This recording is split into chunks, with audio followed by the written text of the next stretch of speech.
Hello, welcome. Welcome to Let's Talk Sports Special Edition, NCA Tournament, March Madness, bubble basketball, the first 4 games. For all of the games, it's going to be in the bubble. He's Jack. I'm Rick. Hey, Rick. You ready? Yes, sir. This is actually my. Hey, Rick.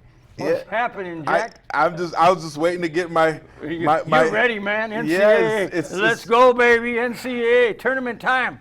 Are you ready? Do you have your bracket? It's my favorite time of the year. Oh man, you playing any tournaments? You playing any? ESPN's got what? 5 million applications or whatever you call it, tournament picks filled out, whatever it is. It's some crazy number, man.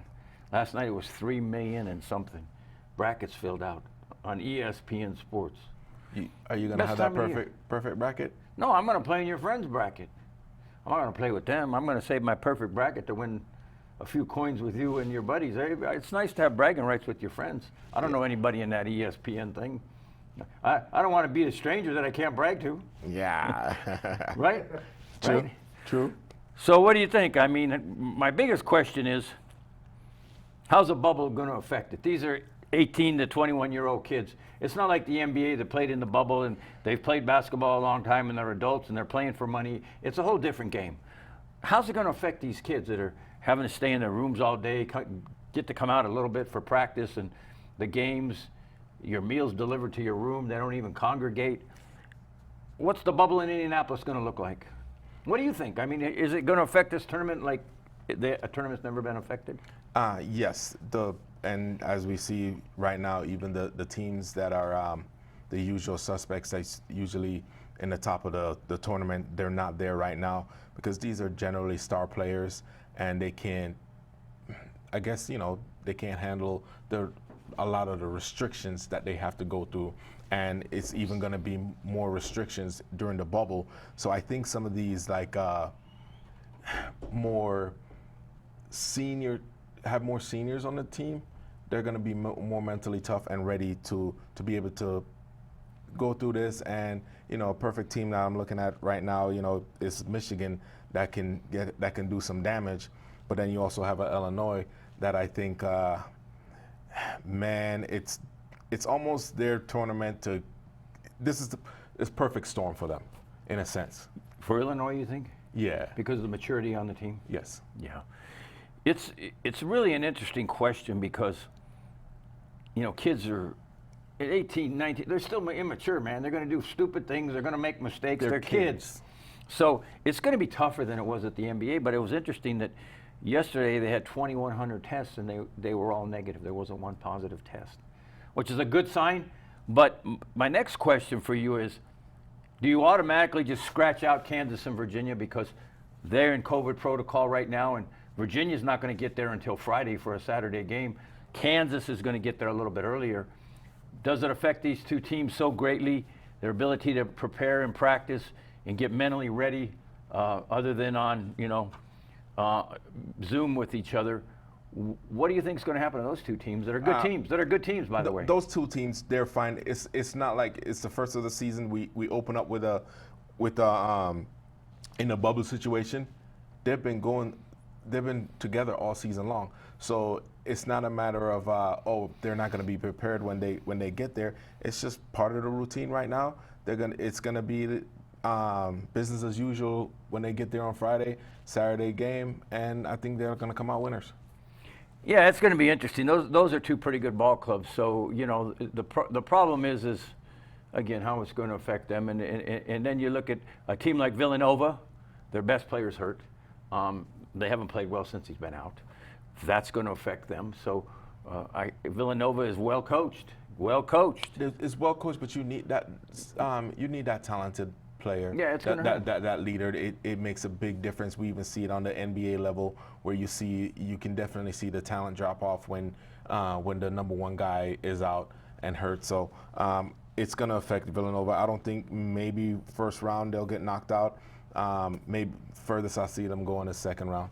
How about Michigan with Livers out? Is he going to play there? It's been sketchy. Is he playing? Isn't he playing? Maybe he's playing. He's their best player. Is he out? I think it's going to be a last-minute decision. Sometimes with these players, what they do is unless it's going to severely affect them getting drafted on the next level, where they won't play because it's gonna be that kind of injury. He'll play because the longer you are in the tournament is the more exposure you get, and the more likely for you to get into a lottery pick, where that's where the money is at for basketball. Yeah. It's interesting to me because everybody's finding a reason for Gonzaga not to win it, but they're giving you all the reasons why they're going to win it. But everybody I talk to, Gonzaga's going to get beat. Gonzaga's going to get beat, and it's just a lot of people that play. I know you all love it. I know you all love March Madness. It's very unique this year. I think that a lot of brackets are going to get broken down early with some upsets. As you all know, 12-5 games and 11-6 games are a lot of upsets. We've seen it over the years. I think the last time that a 5 beat a 12 in every single bracket, it's been a while. So what type of upsets are you looking for? Are you looking for upsets? Do you think it's just going to be so regulated and nobody's traveling and it's going to be so even the best talent is going to win out, and a team like Gonzaga or Baylor or Illinois is going to win it? So with that, I would, you say you're always like considering like what team is going to break up my bracket? What's going to be my bracket buster? And I'm looking at, say, a Florida State, Oregon, or even a well-coached North Carolina, because North Carolina is one of the usual suspects that's usually in the top tier, with Roy Williams. So I can just see him pulling out all the stops right now in the tournament. But does he have the players? North Carolina has had a great inconsistency this year, and I believe it will continue under pressure. One of the things that I always look for, and you need to look at, is in these tournaments, in college, it's not like the pros. In college, these kids miss a lot of free throws. You'll see a team that will only make 50% of their free throws. It becomes problematic in tight games when it's a 5-point lead with 1 minute to play, and the team that's on top keeps missing free throws. I see it a lot. So I look at things like teams that make free throws, and it's really, really important. I look at it. I'll give you a perfect example because I watch them a lot. The USC Trojans, they had a good year. As we got to the end of the year, they started to lose. But what do they do a lot? They shoot about 50% from the foul line. They're not going to win anything. They may have the best player in the country. That kid is unbelievable. That kid is unbelievable at SC. Probably going to be the number 2 pick. Evan Mobley. I don't know if you've seen him play. He's Yes. prolific. He's prolific. Unbelievable, but he's surrounded by an average team, really. But, I mean, free throws are important in the tournament. Absolutely, and missing free throws actually shows lacking confidence in shots. Yeah. So, because then basically when they're not, the middle is open for all the time. So, those guys are going to live and die by the shot. And when I look at shooters, I can tell if they stop using their legs, if they stop using their legs, I know at any level that shooter his shot is off. And if it's a consistent thing, I know not to even bet on that team. Yeah, it's a big area that is not taken care of enough. I was watching. I watched a lot of those tournament games, conference tournaments this week, and I was listening to them talk about the Texas team and the Illinois team, and they, what did they talk about? After practice every day, they're shooting free throws for half hour every day. A lot of teams don't do that. You got to shoot free throws. You got to practice. It's a huge part of the game, particularly in the last 2 minutes. So you're going to see some games change in this tournament related to free throws. One of the things that's interesting, I believe Illinois is going to win the whole tournament. I believe they're the team most poised. I believe they play the best defense. They've got the good combination of inside and outside. They're very strong. It's a good ball club. They're well coached. They've beaten some good teams. Illinois is the real deal. They believe. You look at Baylor, they got those 3 prolific guards. That makes them very believable. Baylor's very believable because they got those 3 prolific guards. And that's huge. Teague and a couple other guys there, I forget their names. But That's a good team. You look at Gonzaga; they don't have a weakness. Inside with Timmy, outside they got such talent that there's a maturity there at Gonzaga. Very capable. Another team that I watch that looks very strong and capable is Alabama. Yes. Alabama looks very capable. But these are the teams I'm watching to be there at the end. Texas has got a good team, well coached by Shaka Smart, well coached. You look at a team like West Virginia. In the Big 12, they've lost some tough games, some close games, buzzer beaters, close games.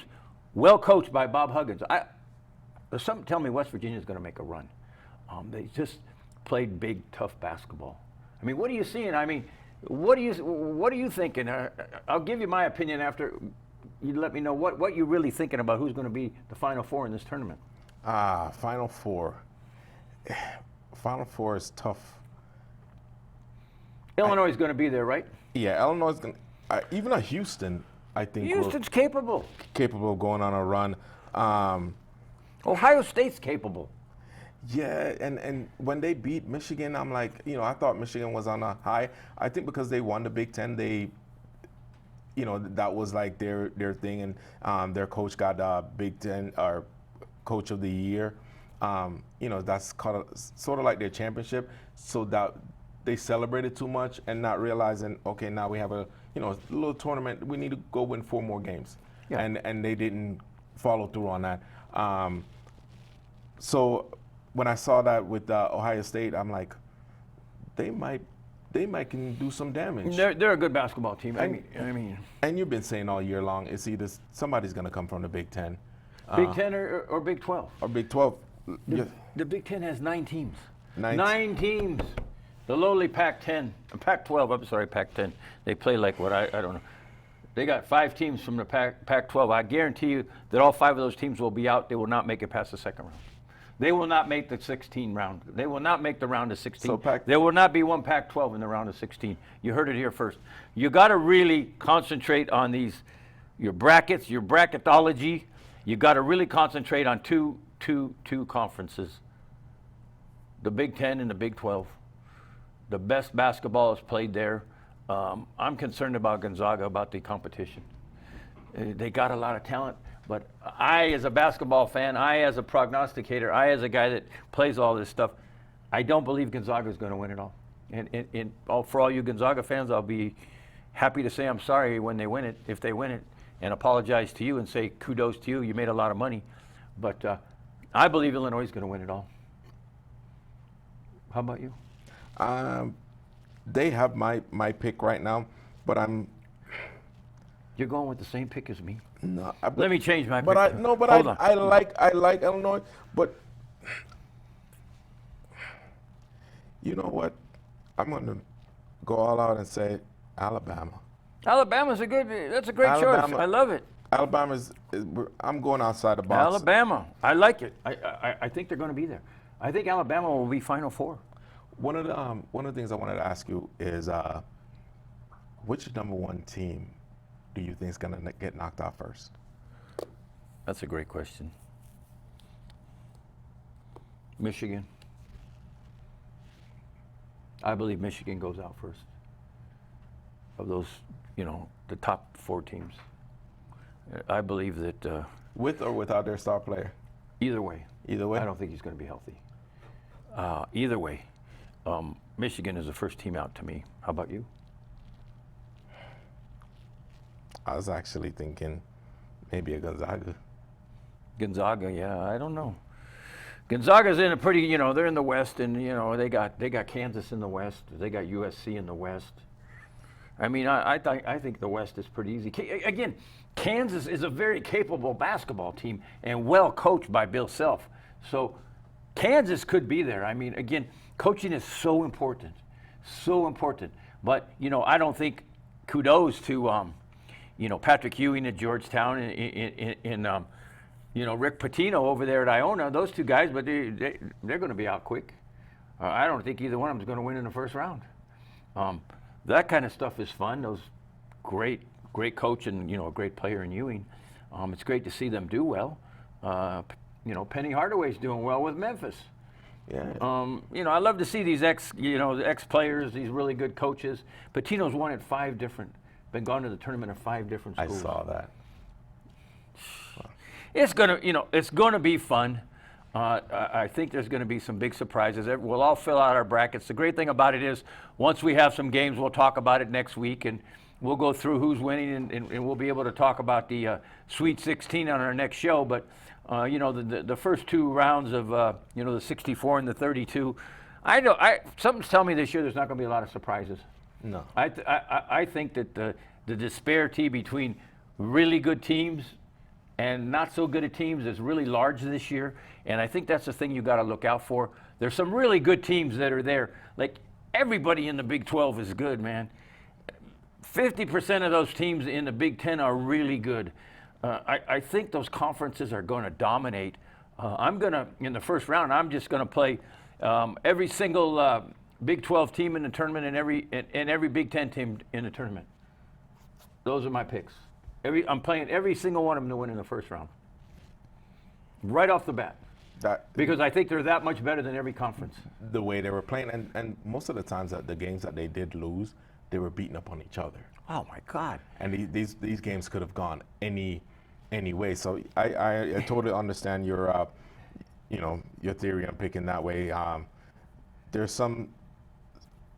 I'm gonna go through game by game, and what I'll actually do is on our YouTube page in the comment section, I'll throw up some teams that I think is going to win, and you know, I want you guys' feedback and let us know you know, what you guys think. Yeah, this is kind of fun. I mean, really, it's, you know, let us know what you think, what you're picking. You know, send your brackets to us. You know, send them to us at WWDBTV or YouTube or Roku. We're on all those, you know, particular areas. Check us out. This is fun, the tournament. You know, again, I think the top teams are gonna do very well in the first couple rounds, and then it'll shake out. But you know, you look at the Big 12. I mean, how can you discount teams like Texas, West Virginia, Oklahoma State, Baylor, Kansas? They're all great basketball teams that continue to beat each other. And guess what? They're going to get a chance to beat somebody else. And you watch when they get against these other teams, they are going to dominate. That's my opinion.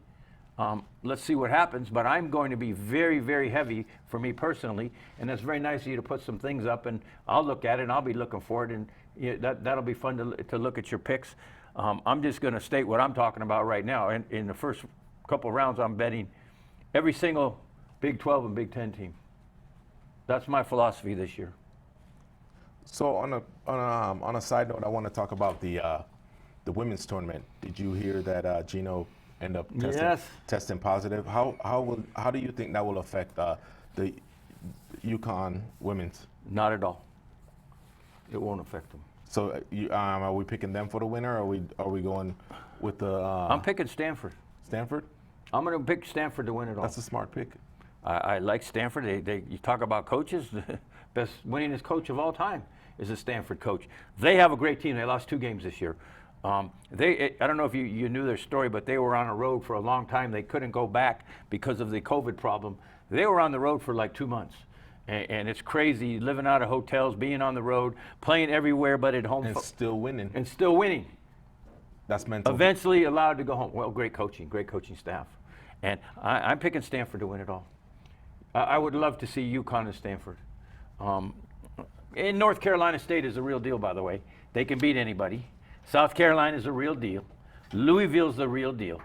So this women's basketball, it's going to be fun too, but I know most people have UConn, but I'm picking Stanford for the women and Illinois for the men. What do you all think? Let us know who you would like to win the whole thing. I know we like to go week to week and see what kind of money you make and how it goes and what your brackets look like. And I know a lot of you play in these big brackets where a lot of money is put out and there's a chance to win. So have fun, enjoy it. Don't get too upset when your teams lose. Hang in there. There's always going to be next week with this tournament for the next couple of weeks. But it's going to be a lot of fun, and we'll continue to analyze it and see what happens in the first couple of rounds and talk about it next week. But watch out for the Big 12 and the Big 10, in my opinion. Same here. I like the Big 10, but you know, I'm gonna go once the 64 teams set, I'll throw my my picks in. Yeah, and speaking of that, they got the first 4 games for the bubble teams that were, right on the cusp there. Those are some pretty good games. Michigan State versus UCLA, a pick'em game. Yeah. Wichita State and Drake are, pretty much a pick'em game. So there's some good games to be had on Thursday. The winner of Drake and Wichita State plays SC, and so that'll be fun because I'm a big USC fan, but they don't give me much hope. But it's going to be fun, man. I mean, a lot of basketball to be watched, a lot of sore eyes, a lot of late nights. It's my favorite time of the year. Basically, I'm going to set up in the loft, have multiple streams going, so that way I can catch as much as I can. Whole lot of games. Enjoy Yes. it. Good luck. Good luck in your brackets. Same to you. I'm glad to be in the same pool as you so that I can whoop your ass. Beat you. Anyways, thanks for watching. Continue to like us. We are very appreciative. We get a lot of likes with all of our shows. This is a special edition. We'll do it throughout the tournament for the next couple weeks. Good luck to you. Enjoy. Thanks for watching. Thanks for looking at us at YouTube, Roku, WWDBTV. Share it with your friends and let us know what you think about the tournament. Watch out for the Big 12 and the Big 10. God bless. Thanks for watching. Thank you for your support. Thanks so much. God bless.